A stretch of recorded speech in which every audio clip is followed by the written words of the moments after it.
Perseteruan dua perusahaan tambang batubara di Kalimantan Utara kembali bergulir di Pengadilan Negeri atau PN Tanjung Selor kelas 1B, Rabu 4 Juni 2025 kemarin. PT Pipit Mutiara Jaya atau PMJ sebagai terdakwa korporasi diduga melakukan penambangan tanpa izin di dalam wilayah izin usaha pertambangan atau IUP milik PT Mitra Bara Jaya atau MBG, termasuk di atas jalan koridor milik negara di Desa Bebatu, Kecamatan Sayap Hilir, Kabupaten Tanah Tidung, Kalimantan Utara.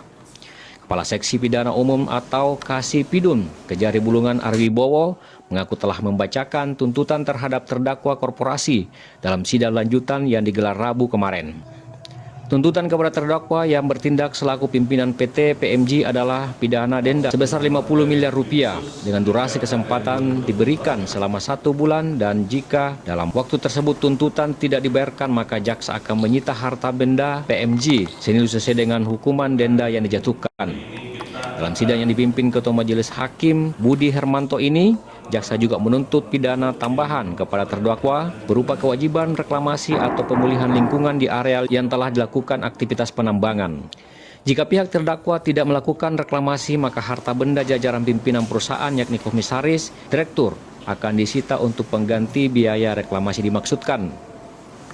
Lebih jauh, Arwibowo mengatakan bahwa yang disampaikan jaksa didasarkan pada hasil persidangan sebelumnya, termasuk sidang lapangan atau peninjauan langsung ke lokasi tambang pada bulan Mei 2025 lalu. Peninjauan itu menunjukkan adanya kerusakan lingkungan yang signifikan akibat aktivitas pertambangan tanpa izin. JPU pun menjerat terdakwa korporasi dengan pasal 158 Undang-Undang Nomor 3 Tahun 2020 tentang pertambangan mineral dan batubara. Pasal ini mengatur bahwa kegiatan pertambangan tanpa izin resmi adalah tindak pidana. Atas tuntutan tersebut, Majelis Hakim memutuskan untuk menunda sidang selama 3 minggu guna memberikan waktu kepada penasihat hukum PMG untuk menyusun nota pembelaan atau pledoi. Sidang akan dilanjutkan dan dijadwalkan pada 25 Juni 2025 mendatang.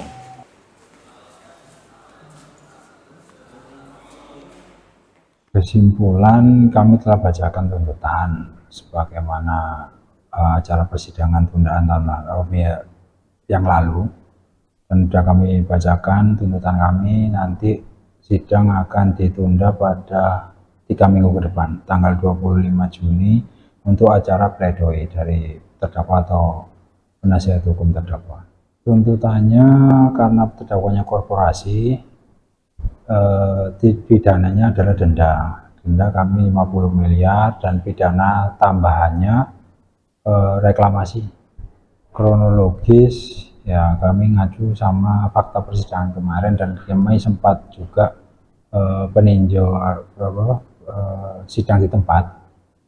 Peninjauan ke tempat itu merusakan hasil tambangnya, itu akibatnya memang luas tambangnya.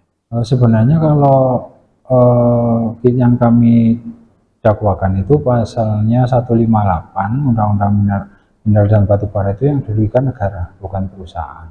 Ditunda untuk penyusunan pembelaan dari penasihat hukum atau terdakwanya.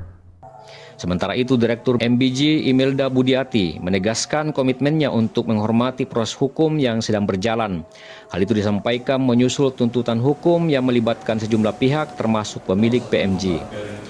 Informasi yang diterima Imelda Budiati menyebutkan komisaris sekaligus pemilik PT Pipit Mutiara Jaya yakni Juliet Kristiantoliu saat ini berstatus DPO atau telah masuk dalam daftar red notice.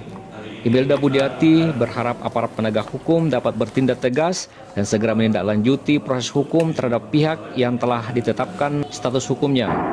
Dia pun berharap ada penyelesaian yang adil, transparan, dan menyeluruh terkait kasus hukum yang sedang berjalan.